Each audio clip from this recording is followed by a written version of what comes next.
Boa noite, galera. Quem já tá me ouvindo aí, a única coisa que eu vou pedir para vocês, clica aí nesse aviãozinho aí, convida mais gente aí para poder entrar na nossa live. Hoje vocês vão ter a oportunidade de tirar muitas dúvidas sobre economia, sobre a expectativa e sobre a realidade do Rio de Janeiro hoje, falando economicamente. Qualquer dúvida que você tenha, qualquer sugestão que você tenha, por favor, só colocar aí no campinho de pergunta, mandar pra gente, tá? Que tudo vai ser esclarecido nesse nosso bate-papo. Vai ser meia horinha só, então eu gostaria que vocês compartilhassem aí com o maior número de pessoas possíveis para a gente poder chegar no máximo de pessoas possíveis, tá? Só é clicar no aviãozinho aí que tem embaixo aqui da live e encaminhar para a galera. Faz esse favor aí que a gente vai alcançar altos voos aí. Vamos tirar toda a nossa dúvida desse nosso município que a gente ama tanto, que é o Rio de Janeiro. Então, mais uma vez, clica aí no aviãozinho e convida a galera. Falou?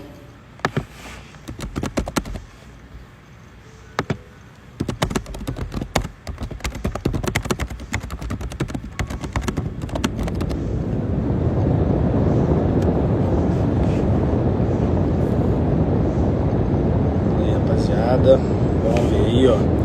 Caio, Chipac, Liette, Renata, Alan, Barraro, Raik. Fala aí, galera, vai convidando os amigos aí. Vamos entrando aí, que já já o Eduardo tá vindo aí para bater um papo com a gente.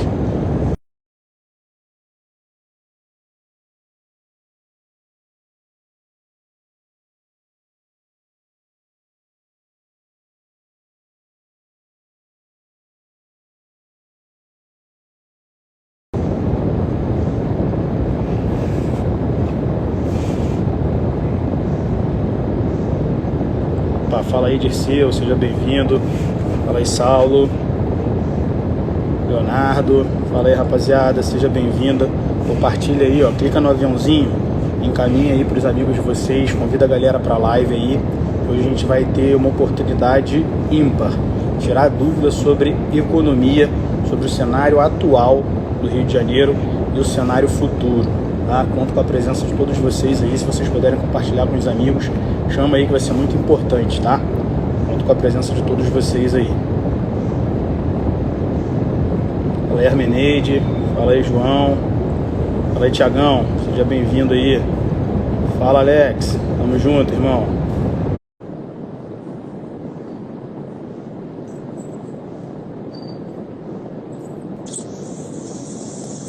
Fala, meu mestre. Fala, doutor, beleza? Tudo na paz, graças a Deus. Como é que estão as coisas aí? Esquisitos, né? Tá tudo muito esquisito nesse país, né, cara? Momento não é dos momentos mais animadores do mundo, né? Primeiro, acho que tem uma coisa de pessoal, essa coisa dessa quarentena. Claro que nem todo mundo consegue fazer, uma parte importante das pessoas. É um barulho grande aí.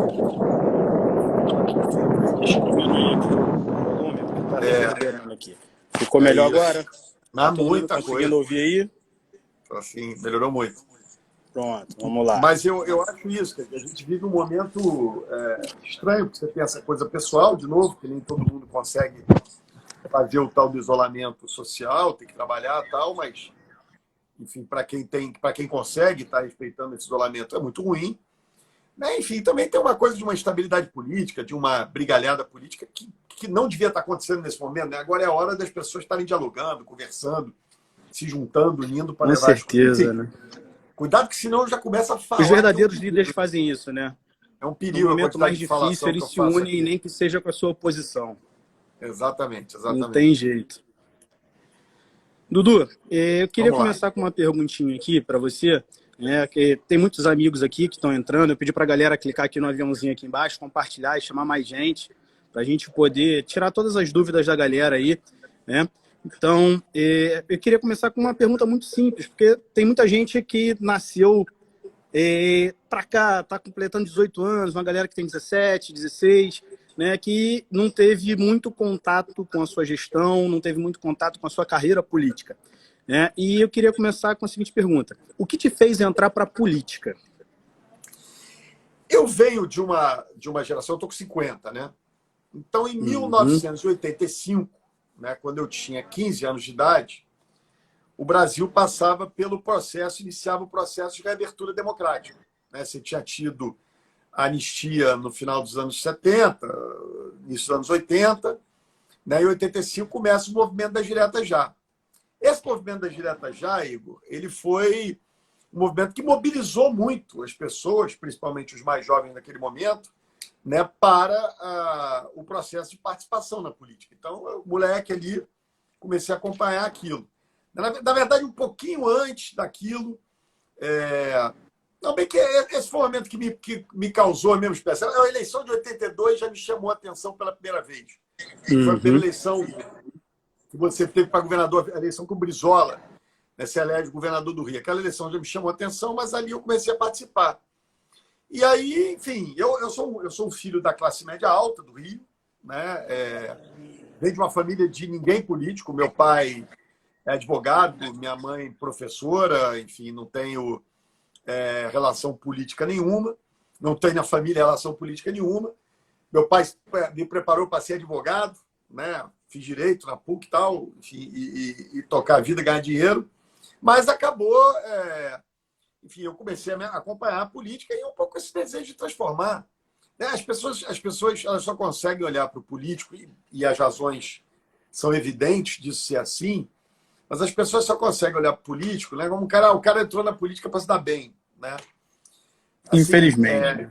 De novo, né, assim, o meu padrão de vida anterior à política era muito maior do que o meu, não sendo... É até maldade de dizer isso, porque eu entrei muito jovem, mas enfim, o nível de vida que eu levava, o que eu frequentava com o que meu pai me permitia, era muito maior do que eu consigo fazer hoje.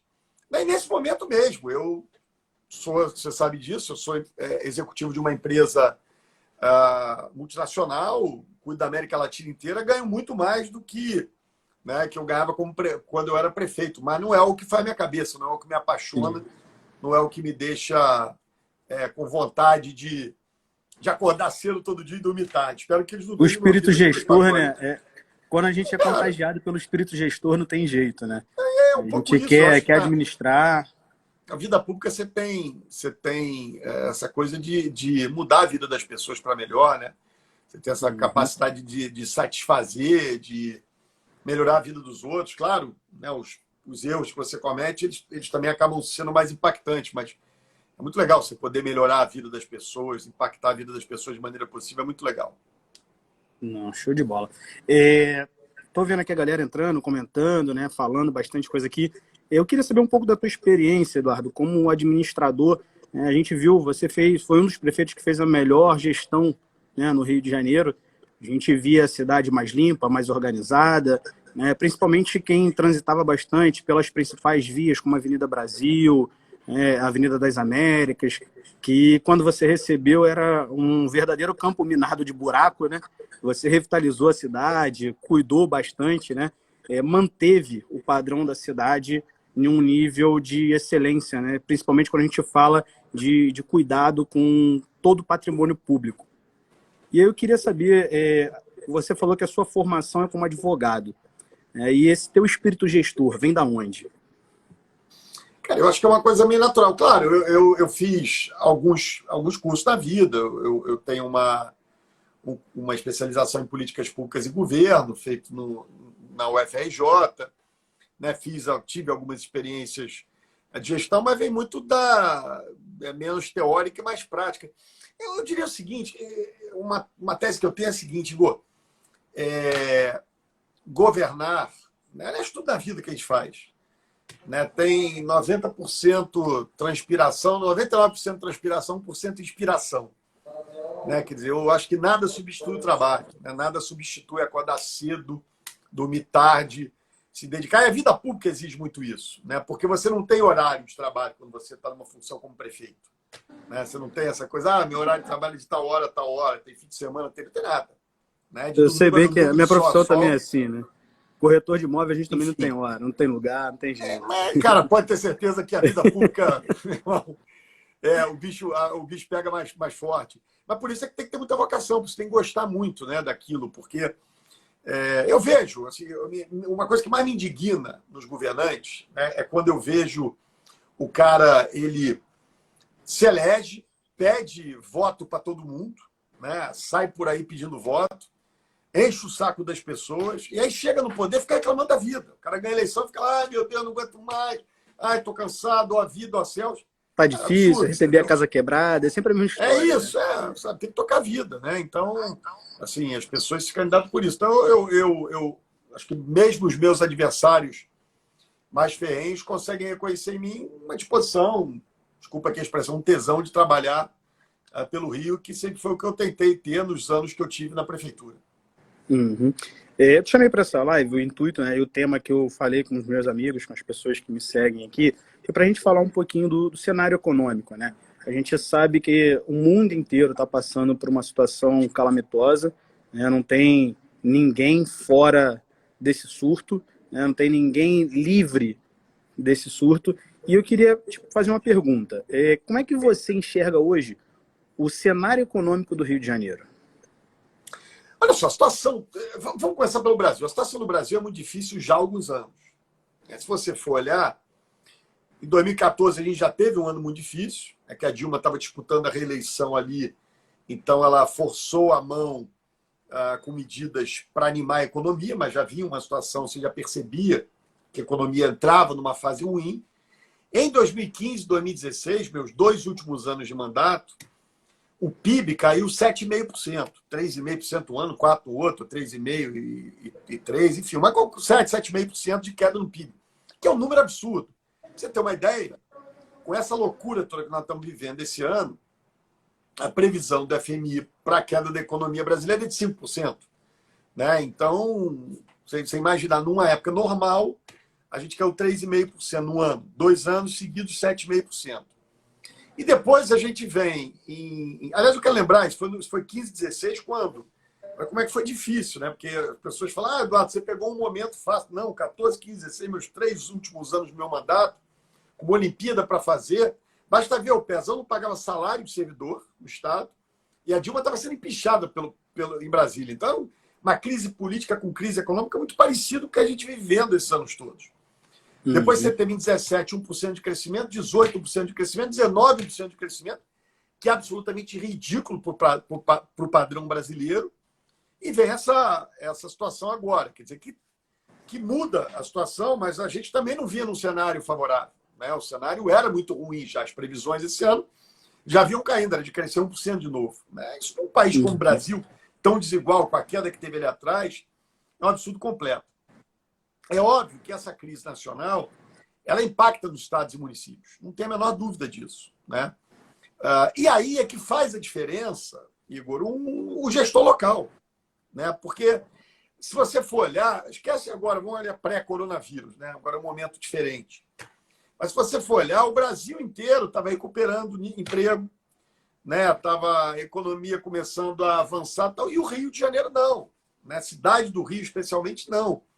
O desemprego aumentando, enfim, a incapacidade de investimento do governo de fazer as coisas. Então, é uma situação muito específica que tem a ver com gestão local. De novo, nós não vivemos no paraíso, né? Os desafios são muito grandes, os desafios não são triviais, mas é possível com gestão local, é possível com uma dose de ousadia, é possível com algum nível de investimento público, é possível chamando o setor privado, né, você fazer com que a economia da sua cidade avance.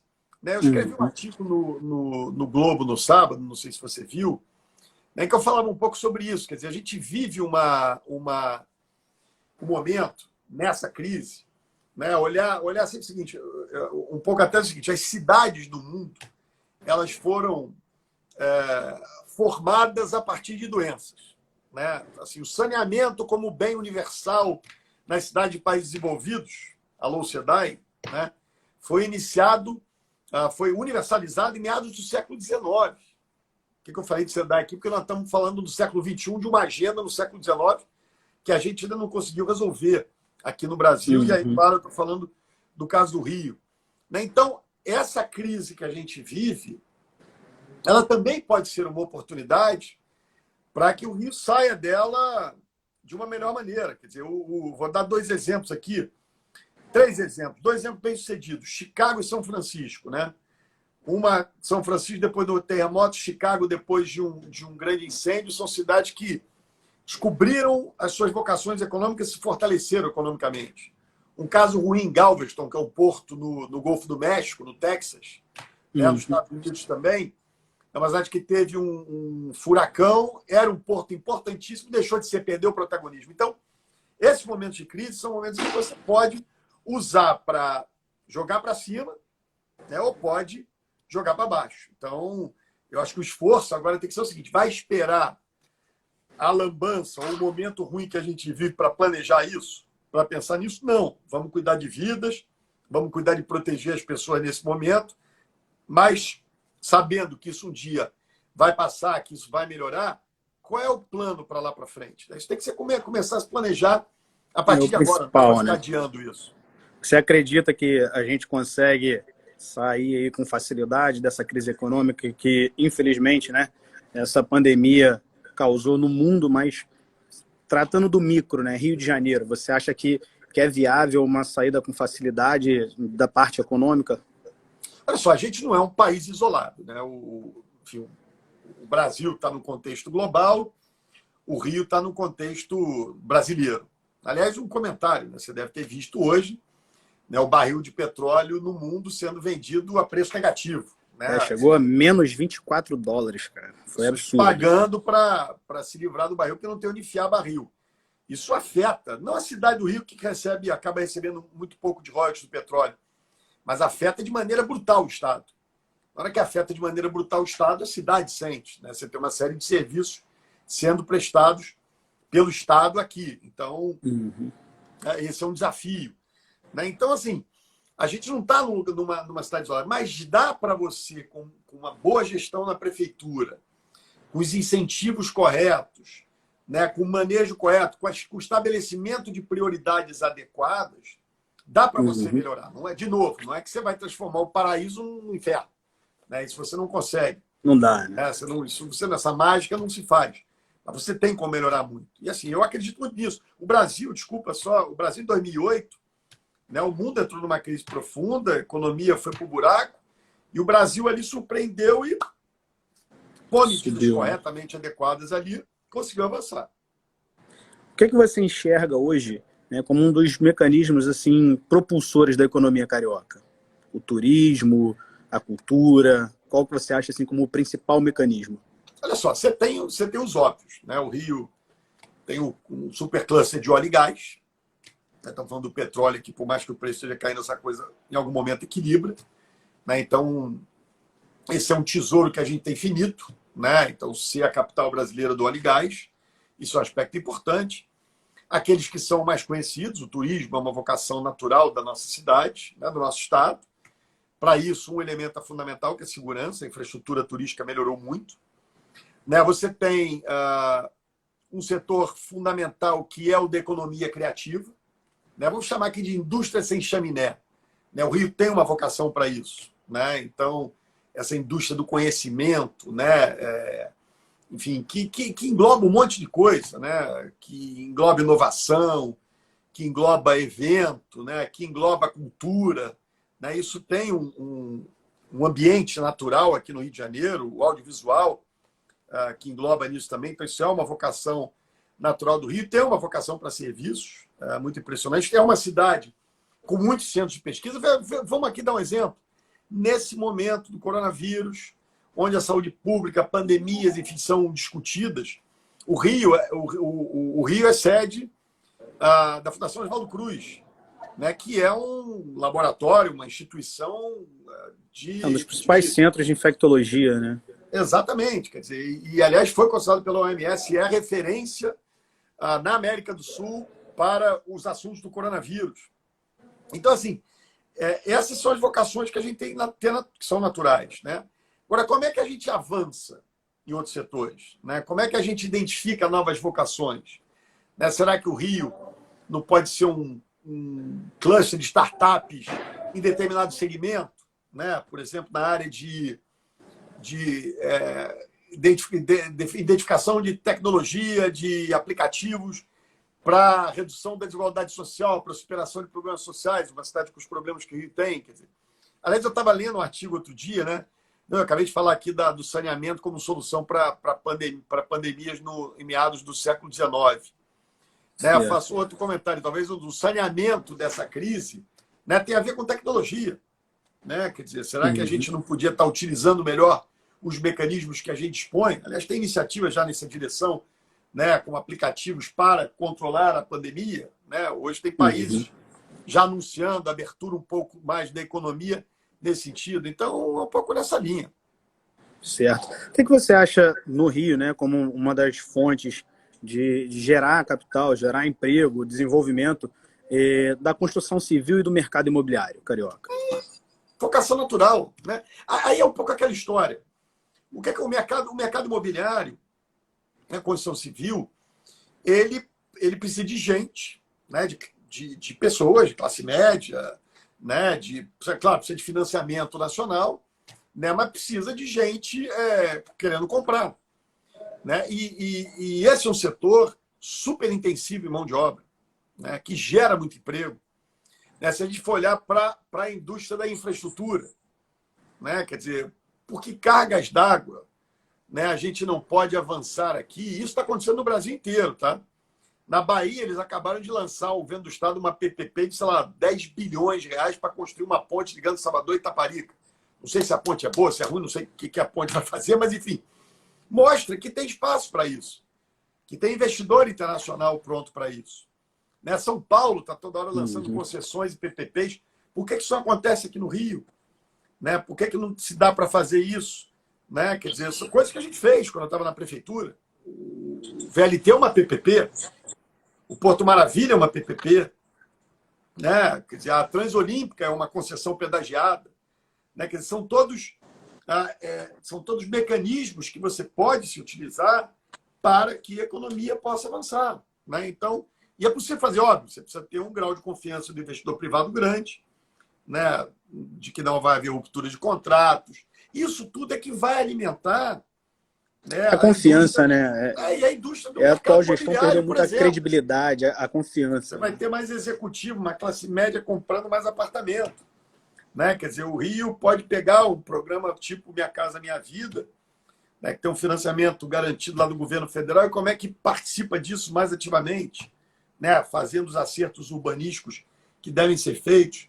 Agora, é muito difícil a pessoa tomar a decisão de investir numa cidade com as características com que a cidade do Rio hoje em dia é conduzida.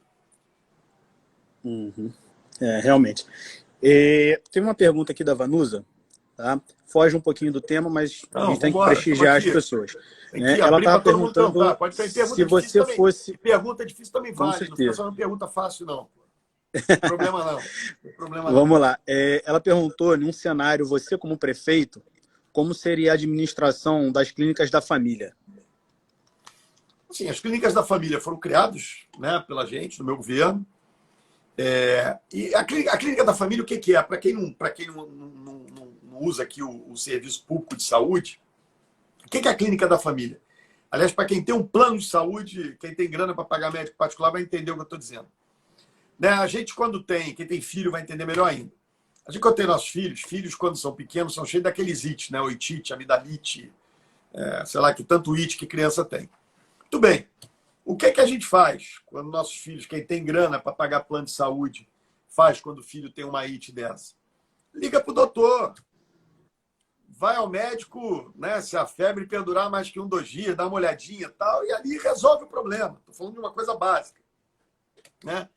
E se a pessoa tem diabetes, né, ela não vai para emergência no hospital, ela vai lá, vai no médico, o cara, segura a onda nessa alimentação aqui, toma tal remédio, faz tal prevenção, vai assim, vai assado.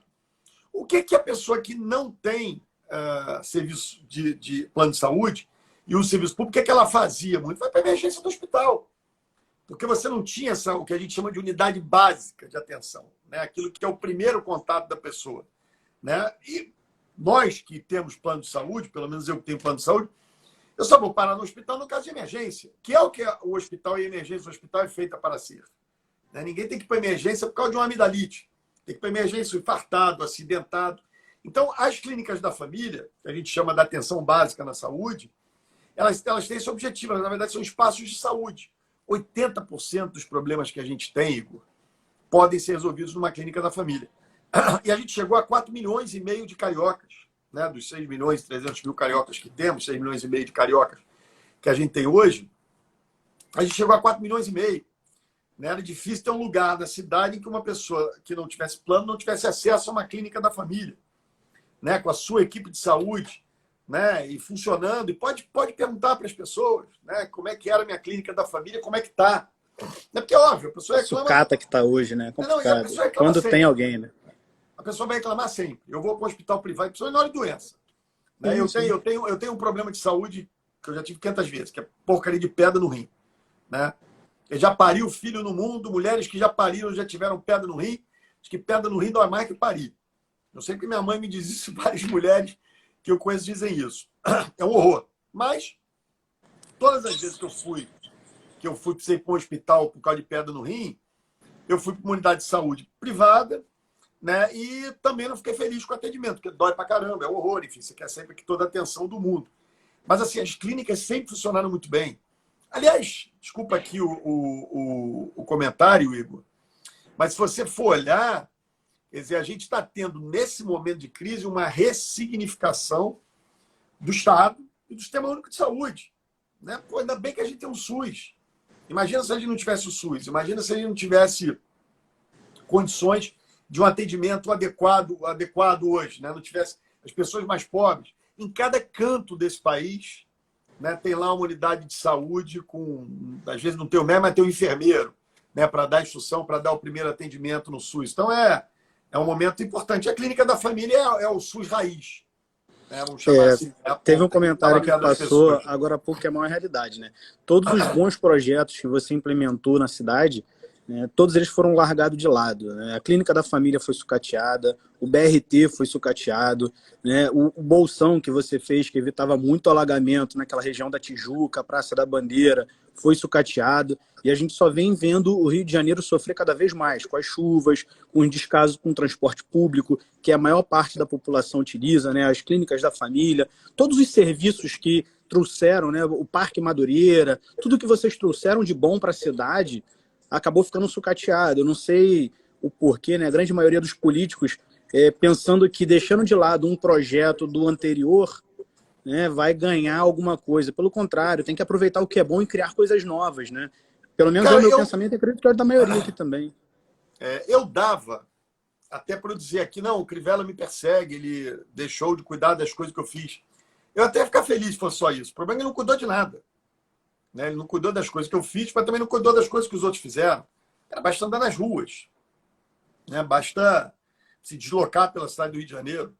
Até a Conlube, que sempre foi exemplo de gestão, independente do prefeito da hora, né? A gente viu sendo destruída nesse governo. Agora, graças a Deus, tem lá um servidor da casa como presidente, mas ele fez o que pôde e o que não pôde para destruir a Conlube. Né? Então, não é uma coisa assim, ele está só em cima dos projetos desenvolvidos no nosso governo. E, graças a Deus, nós fizemos muita coisa. Escolas da manhã, clínicas da família, as naves do conhecimento, né, os BRTs, muita coisa para as pessoas, né, as pessoas usarem, principalmente quem precisa de governo. Né, e o que a gente vê é um prefeito que não cuida do básico na cidade. Né? Claro, eventualmente não é um período de grande investimento. Não é um período de grande investimento, ok, mas pô, tá para buraco. Né? Deixa a clínica funcionando, você está lidando com a vida das pessoas. Põe a escola em condições. Né? Quer dizer, esses são elementos fundamental que nem isso esse cara cuidou. Então é muito triste ver isso. Muito complicado, né? Muita gente perguntou aqui também, Eduardo, não sei se já está podendo falar, né? Acredito que só uma pré-candidatura. Perguntando se você vem candidato a prefeito no Rio agora nessa próxima eleição, né? Olha só, eu coloquei minha pré-candidatura, né? A pré-candidatura é o que a legislação eleitoral permite nesse momento. Né? Você tem um momento que você, ali em julho, acho eu, até o começo de agosto, você tem as convenções partidárias e nessas convenções partidárias é que se decide as candidaturas. Né? Então, eu não posso dizer que eu sou candidato, eu sou pré-candidato. Né? E quero sim disputar a eleição, porque eu acho que que a gente vive um momento do Rio que não admite improviso. Né? Primeiro, não dá para deixar o Crivella continuar, com todo respeito, nada pessoal, pelo amor de Deus, mas é uma tragédia. O Rio já não permite mais ter amadores, né? Não dá, O não dá para Brasil, brincar. na verdade, não permite mais ter amadores. Né? E eu vou buscar aí unir forças que possam fazer com que a cidade volte a avançar, volte a olhar para frente, volte a caminhar. Isso vai ser meu esforço, esse vai ser meu trabalho. Então, sou pré-candidato, espero poder ser candidato. Só não posso pedir voto agora. Não, fica tranquilo. Nem é a intenção dessa nossa live, né? Mas a gente falar um pouquinho sobre a cidade que a gente ama. Né? Eu comento com alguns amigos aqui que é o carioca que mais conhece o Rio de Janeiro. Né? De ponta a ponta. Conheço mesmo. Zona Sul, Zona Norte, Zona Oeste. Cada canto, cada esquina. Exatamente. E uma outra pergunta que fizeram, né? Que é mais sobre o momento atual que a gente vive agora de pandemia. Né? O que você tem a sua opinião sobre o isolamento horizontal, o isolamento total? O que você acha que seria mais adequado para o Rio de Janeiro hoje? Olha só, esse Fla-Flu tá um horror, né? Essa história da vida contra a economia, né? Essa coisa de isolamento vertical, diagonal, não existe. Existe um isolamento, que é o horizontal. O que eu acho? O que está errado esse Fla-Flu? E aí eu acho que tem um pouco da maneira do Bolsonaro colocar as coisas, né? A forma como ele se coloca, como ele se posiciona nessa crise, na minha opinião, é muito ruim. É muito beligerante. Essa é a hora da não beligerância. Né? Porque a agonia dele é legítima. É óbvio. Você para tudo. Né? A economia vai pro buraco mesmo. Né? E uma parte importante da população não tem condições de ficar em home office. Né? Isso não dá para acontecer com todo mundo. Dá para acontecer com algumas pessoas. Então, o que está acontecendo? O que a gente vê acontecendo nesse momento? Uma discussão que tinha que ser uma discussão racional e saudável virou uma discussão completamente irracional e pouco saudável. Né? Por exemplo, a Alemanha. Ontem eu estava lendo com inveja nos jornais, a Angela Merkel fechou uma reabertura gradual e a saída gradual do isolamento na Alemanha. Agora, fez um grande pacto com os 16, 17 governadores que lá existem, né, construiu uma solução. Parece que o Dória, agora à tarde, estaria anunciando, eu não vi nada ainda, vai anunciar amanhã, né, quarta-feira, aliás, que ele vai anunciar o plano de reabertura a partir do dia 11. Tomara que venha algo racional, porque é isso que a gente precisa nesse momento. Né, o que precisava no estilo do Bolsonaro, e eu repito, eu entendo a angústia dele. Né, não é uma angústia legítima. Mas a maneira como ele manifesta essa angústia parece que a gente está disputando entre economia e vida. E, porra, ninguém vai ficar contra a vida. Né? Seria loucura. Não deixa as pessoas morrerem porque a economia vai ficar ruim. Não. Né? Eu costumo dizer que nunca o extremo é bom. É sempre o meio termo das coisas. Né? As pessoas que são muito extremas acabam tomando decisões que podem se arrepender lá na frente. Né? Assim, eu acho que a pior coisa que está acontecendo nesse momento de pandemia, nesse momento difícil que a gente está vivendo, porque governar é isso. Eu não estou pedindo para o Bolsonaro virar brother do Witzel de novo, não, que era melhor amigo lá na eleição de 2018, me derrotaram com essa amizade. Enfim, não estou pedindo para ele virar brother do Crivella, parece até que agora já virou melhor amigo, enfim, não sei se tá, mas espero que as pessoas não se iludam com isso. Em 18, muita gente votou, o amigão é ele, enfim, deu nisso. Mas o que eu quero dizer? Então, não é isso que ele está pedindo. O que eu quero, o que a população deseja, é que as pessoas se entendam minimamente. Não, o norte vai ser esse, vamos caminhar, esse isolamento. O isolamento ele não persiste muito tempo, por motivos óbvios. Não é só por causa da economia, não, porque também as pessoas não aguentam. Né? Principalmente num país com as características do Brasil, em que as pessoas não vivem necessariamente todas em ambientes confortáveis. Né? Aliás, essa crise, às vezes, a narrativa é feita para a classe média para cima. Faça o seu home office. Quem tem condição de fazer home office? Se alguém ficar doente em casa, para aquela pessoa, um quarto só para aquela pessoa, como se todo mundo tivesse possibilidade de ter um quarto e um banheiro. Então, são umas coisas muito sem sentido que as pessoas propõem, né? Então, eu acho que segrega muito, né? Eu quero ver um pedreiro trabalhar home office, né? Um copeiro trabalhar home office. É muito fácil falar com profissões que permitem exatamente. isso. Então, assim, eu acho que tem, né? As pessoas vão aos poucos, tal, tem que pensar essa saída assim. É isso que quando eu falei aqui no início, aí tem que pensar o pós, até chamei de depois da peste, lá no artigo do Globo ontem, no domingo, sei lá, no sábado. A gente tem que pensar no pós-coronavírus. Então tem que pensar nesse plano de reabertura. Tinha que estar se planejando, é o que eu imagino que estivessem fazendo, mas pelo grau de beligerância que eu vejo, né, a pancadaria está comendo. E acho que tem um erro aí do presidente. Aliás, alguém botou aqui, não se una, não sei o que. Olha o seguinte, esse negócio de candidatura. Deixa eu só dizer uma coisa. Nessa eleição vai ter candidato do Lula, candidato do Ciro, candidato da Marina, candidato da Dilma, candidato do Bolsonaro, candidato sei lá de quem. Eu sou o candidato do Rio. Porra, eu não quero nada, negócio de padrinho, de bengala, não tem nada a ver com coisa nenhuma. Eu represento o que eu represento os interesses da nossa cidade. Né? As pessoas já me conhecem, minhas qualidades, meus defeitos, não preciso de bengala nenhuma, nem de ficar... Não estou aqui para defender candidatura presidencial de ninguém em 2022. Só afirmo uma coisa, né? Se eu me eleger prefeito, se a minha candidatura de fato acontecer, eu me eleger prefeito, eu vou me dar muito bem com o governador eleito do estado do Rio de Janeiro, que chama-se Wilson Witzel, aliás, me derrotou, né? Não é exatamente fundamental, a pessoa que me deixou mais feliz do mundo, mas está lá, foi eleito por vontade popular, não foi pela minha. Se dependesse de mim, tinha sido o oposto, eu tinha ganho. E vou me dar bem com o presidente Bolsonaro, porque eu não tenho outra alternativa. Como me dei bem com o presidente Lula, com a presidenta Dilma e com o presidente Michel Temer. Como me dei bem com o governador Sérgio Cabral, com o governador Pezão e com o governador Dornelles. Né? Um custo... É o princípio da política, né? O custo... enfim, você não diria que é princípio da política. Se você é deputado, sua tarefa é fiscalizar, desce o pau, faz parte da vida. Né? E não precisa se dar bem, não precisa ter relação institucional. Quando você está prefeitando, quando você está governando, é obrigação estabelecer a relação institucional adequada. De novo, não estamos pedindo para ninguém virar amigo de ninguém, mas ter a relação adequada. Né? Conversar, exatamente, conviver, trabalhar juntos, somar esforços. Isso é fundamental. Isso é fundamental. Uma coisa que a galera está perguntando bastante aqui é sobre essa polêmica que teve um tempo atrás do contrato da linha amarela com a Lanza. Eu queria saber a tua opinião sobre como é que está esse contrato, como é que seria num cenário diferente como você, prefeito. Olha só, os 2 últimos anos do meu governo eu não dei reajuste para a Lanza. Por quê? Porque a gente identificou um desequilíbrio no contrato. Né? Você tinha uma previsão de um volume de carros passando e estava passando muito mais carro. Ou seja, o ganho da empresa estava muito maior do que devia ser.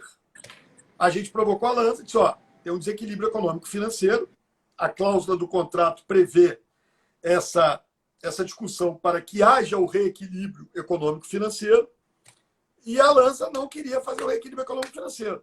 Começamos uma disputa primeiro administrativa. Né? Então, eu não dei reajuste em 2015, deu reajuste em 2016. Então, há um desequilíbrio nesse contrato. É óbvio que há. Né? Isso está claro. Agora, como é que é a maneira de agir num caso desse? É fazendo o devido processo legal. Primeiro o processo administrativo, depois a via judicial. A única coisa que você não pode fazer é o que o prefeito fez. Que foi entrar lá e achar que vai na porradaria fazer média. Vai aparecer um dia na televisão, bem para o povo, fecha lá no pau, 2 dias depois a justiça abre. Aquilo é coisa de deputado de oposição. Complicado. Né? Porque governo tem que ser efetivo. Tinha um vereador, o Jorge Leite, que foi vereador junto comigo, um político antigo no Rio, infelizmente já falecido. Ele foi vereador comigo em 97. Ele dizia para mim sempre o seguinte, meu filho, bem mais velho que eu, meu filho, o governo é plateia, a oposição é plateia, o governo é placar. Né? Então, quem tem que fazer esses atos, esses gestos histriônicos, né, pouco afetivos, é a oposição. O governo tem que ir lá e resolver. Né? Então, nós vamos trabalhar dentro da lei, né, para que esse pedágio seja reduzido. Né? Isso não tem a menor dúvida. Não, maravilha. Outra coisa que eu queria ver com você, que tem bastante gente perguntando aqui também, né? Esse cenário econômico aí abalou muitas famílias, né? Em termos de obra assistencialista, né? Você hoje, como prefeito, o que você tomaria como medida? Cartão Família Carioca. Né? O que é o Cartão Família Carioca? Foi um programa de transferência de renda que a gente criou. O que a gente fez? A gente identificou todas as famílias do Rio que tinham um determinado nível de renda para baixo, né? E essas famílias, que em geral já recebiam o Bolsa Família, que é um programa do governo federal que vale para todo o Brasil, elas começaram a receber o cartão Família Carioca como um complemento ao Bolsa Família. Então, nessa hora, não tem jeito. Aliás, a gente está vendo todo mundo fazendo, os Estados Unidos está fazendo isso, o Brasil já começou a fazer isso nesse momento de crise, né? Que são programas de transferência de renda, né? De garantia de uma renda mínima para que as pessoas possam ver. E essa crise, hoje, acho que o jornal o Globo traz uma matéria, vai aumentar de novo o número de pobres no Brasil, depois de pessoas abaixo da linha de pobreza. Isso há alguns anos. Então, é uma situação muito crítica. E essa conta tem que ser paga pela sociedade, né? Portanto, o programa de transferência de renda, agora, é óbvio, né? Como é que você sai disso? Você sai disso gerando emprego, qualificando, fazendo a economia andar para frente, né? Fazendo com que as coisas possam avançar. Uhum. E uma outra coisa, isso daí já é uma pergunta pessoal minha, e eu queria que você explanasse um pouco mais. A gente chegou a conversar um pouco sobre isso, né? A gente trocando uma ideia, né? Falando um pouco sobre a sua experiência, da época que você foi presidente do C40, né? Teve a oportunidade de conhecer alguns projetos, né, das principais capitais, né, no Rio, do mundo, né? De todas as cidades. Um projeto que você tinha comentado comigo a respeito de toda a população ter os serviços básicos com uma distância máxima de 15 minutos da sua residência. Você acha que é viável implementar isso no Rio de Janeiro? Olha só, na verdade, você tem hoje uma discussão urbanística que tem é o seguinte, né? Antigamente, né, as cidades se pregava coisa de cidades muito desadensadas, né? Pouca gente junta, né? E casas e os subúrbios espalhados e tal. Isso gera uma série de problemas, né? Principalmente o problema do deslocamento. Além da vida ser pior, a cidade é bom por isso, porque você encontra com muita gente. Né? Então, o que você tem hoje de discussão no mundo e vários programas? Você tem em Seattle um programa assim, você tem em Portland, no Oregon, você tem em Paris, estão fazendo isso. Paris é que chama Paris 15 minutos, que é isso, que é a ideia de você ter basicamente todos os serviços que você precisa, né, numa distância máxima de 15 minutos de onde você mora. Isso pressupõe que o seu deslocamento vai ser muito menor, né? Que você não vai precisar usar tanto a infraestrutura de transporte público, você vai poder morar e trabalhar perto, que você vai poder fazer as suas compras perto. Isso, inclusive, vale muito nesse momento, né, em que você pede para as pessoas, olha, evitem grandes deslocamentos. Transporte público é um lugar de muito contágio, né? Quer dizer, quando você tem as pessoas trabalhando, morando, tendo acesso ao serviço numa distância menor, essa quarentena ou situações como essa podem ser vividas de maneira muito mais fácil do que as pessoas terem que fazer grandes deslocamentos. Então, são conceitos, né, de cidade mais modernos. O C40, acho que a maioria das pessoas que estão aqui não devem conhecer. O C40 é uma instituição bastante interessante, porque, na verdade, junta as principais cidades do mundo, as maiores cidades do mundo, para discutir as mudanças climáticas, para apresentar propostas efetivas, né, e soluções para a questão das mudanças climáticas. Mas acaba sendo um fórum de troca de ideias, de espaço. Tem um pouco esse negócio. O que tem de ideia boa por aí que a gente pode copiar, né, o que tem de coisa boa acontecendo pelo mundo que a gente pode copiar é uma enormidade. Né? Então, esse é mais um programa desse que a gente pode trazer para o Rio. E o Rio foi referência, em determinado momento, a coisas muito interessantes. Né? Por exemplo, a gente foi referência na época o centro de operações era uma referência de coisas que a cidade, né, de coisas que a cidade ficou passando a copiar. Né? É um super espaço de resiliência, né? De como é que a cidade pode ser monitorada e, ao mesmo tempo, você ter prevenção de desastre e uma operação mais eficiente em caso de desastre. Então, é um pouco nessa linha. Uhum. Não, maravilha. Uma outra pergunta que fizeram aqui é sobre o projeto Bairro Maravilha. Se futuramente, por algum acaso, você retorne à prefeitura, você retoma esse projeto? Claro. O Bairro Maravilha são dois, na verdade. Tem o da Zona Norte e tem o da Zona Oeste. O da Zona Norte, como a Zona Norte é basicamente já toda infraestruturada, as ruas já são pavimentadas, as redes de infraestrutura urbana existem, o Bairro Maravilha Norte, na verdade, é um projeto que recupera galerias de água pluvial, rede de esgoto, calçada, pavimento dessas ruas. No caso da Zona Oeste, já é diferente. A Zona Oeste, como uma área de expansão mais recente da cidade, você tem muito bairro ainda sem saneamento. né? Sem nenhum tipo de pavimento, sem calçada, sem rede de água pluvial, sem rede de esgoto. Né? Então, o bairro Maravilha tem esse objetivo na Zona Oeste, a urbanização completa dos bairros. Fizemos muito, deixamos muitos recursos contratados com o governo federal para fazer muito também, principalmente ali na área de Guaratiba, Sepetiba, né? E se enfim, eu for candidato, se for eleito, certamente essa é uma prioridade para a cidade. Não é admissível você ter, em pleno século XXI, né, uma cidade como o Rio de Janeiro com áreas em que as pessoas pisam na lama. Né? Isso não dá para aceitar. Não, maravilha. Já pegando aí o nome Bairro Maravilha, né? Teve uma outra pergunta aqui perguntando sobre o Porto Maravilha, sobre o projeto, né, que foi desenhado e hoje está meio que estagnado numa gestão sua. Como é que seria esses novos projetos? Como é que seria a projeção do Porto? Cara, o Porto, a infraestrutura foi basicamente toda feita. Né? Faltou muito pouca coisa. Né? Só fizemos ali 9 quilômetros de túnel, derrubamos a perimetral, enfim, tudo aquilo, VLT, tudo aquilo que vocês estão vendo, que vocês veem, quem passa lá passa. Né? Para quem passa lá vê. O que é que precisa ali? Agora precisa o lado privado. Mas o que aconteceu a partir de 2014? A economia estagnou. Estagnou o mercado imobiliário no Rio. Então, o que falta ali agora é empreendimento imobiliário, residencial, comercial, enfim, e a economia ser reativada. Né? Então, claro, está mal mantido, tem lá problemas, mas o grande gancho ali é isso. Né? A economia retomar e projetos. Claro que pode haver um ativismo governamental da prefeitura para provocar mais isso.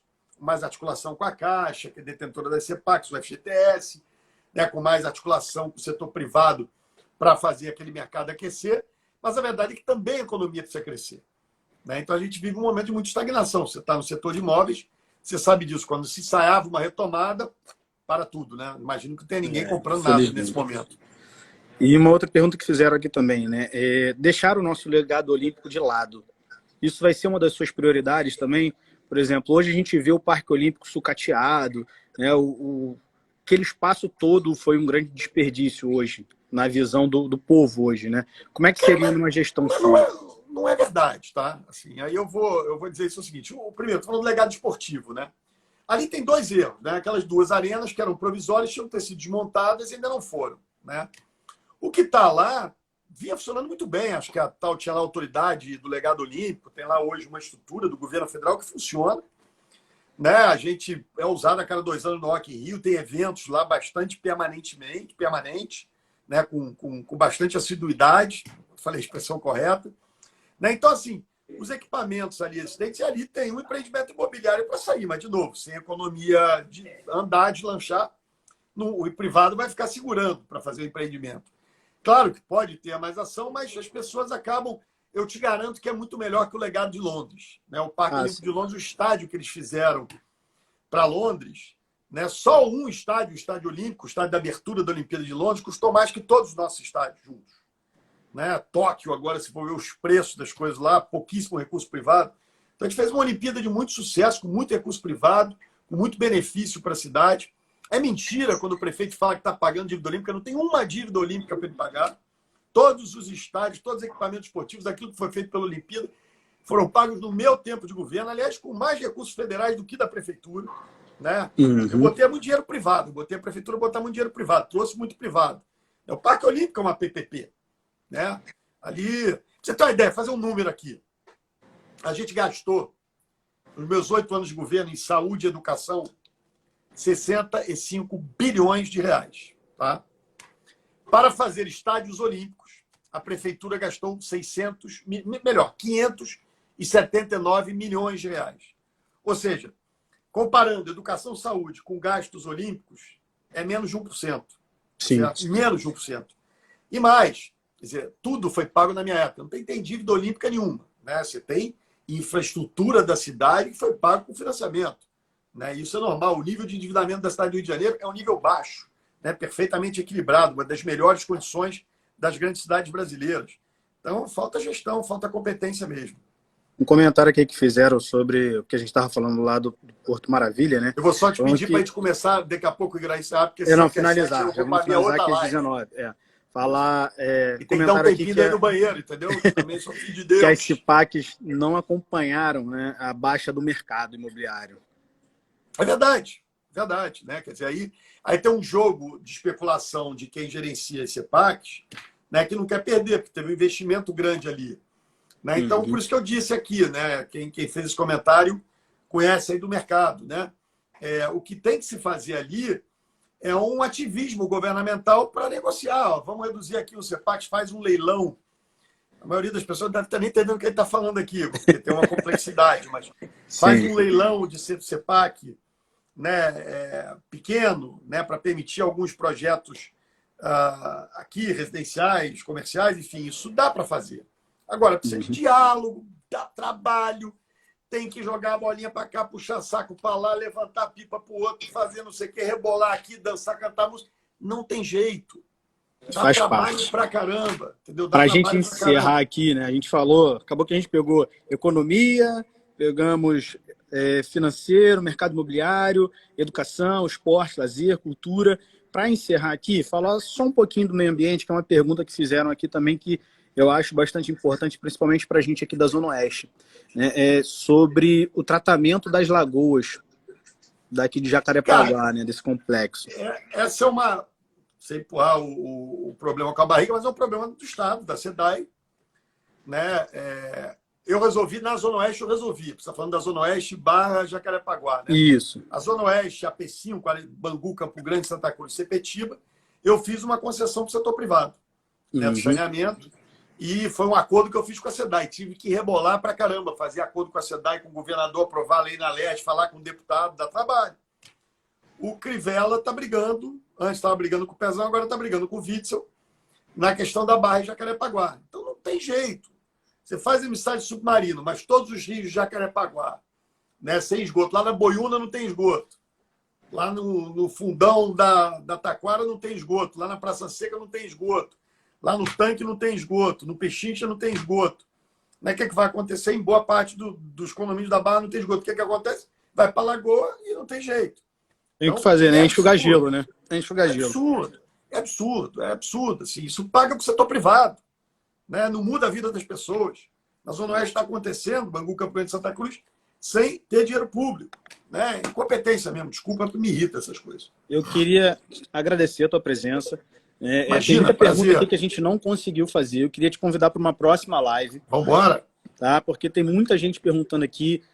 O público foi muito rotacional, né? Teve muita gente que entrou no meio do caminho aqui, querendo saber, querendo mais coisas. Eu vou te convidar para a próxima segunda-feira a gente fazer mais uma no mesmo horário, que a gente convida a galera. Eu não vou te responder de bate-pronto aqui, que eu tô cheio de live marcada aqui, um monte de Zoom. Sem problema. Mas a gente vai combinando durante a semana e eu aviso a galera aí durante a semana. Maior prazer, Igor. Obrigado Irmão, pelo carinho, forte abraço aí, obrigado pelo carinho, pela tua amizade. Papai do Céu te abençoe, abençoe toda a sua família. Amém. Um abraço nos filhotes aí. A todos nós. Se cuidem. Valeu. Valeu. Um abraço. Tchau, tchau.